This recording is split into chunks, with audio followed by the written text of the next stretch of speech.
Hey, so if you're hitting the file size limit on WeTransfer, yeah, that can be really frustrating, especially when you're trying to send large files. Maybe it won't let you upload or keeps showing a limit error.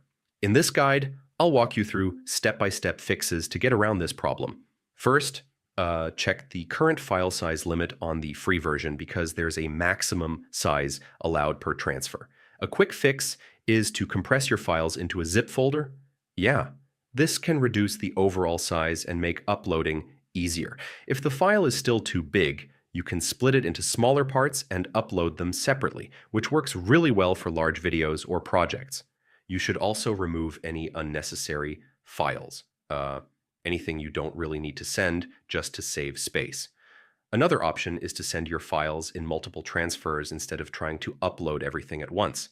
If you regularly deal with large files, yeah, you might want to consider upgrading your plan for higher upload limits. You can also use cloud storage services and share links if your files are extremely large.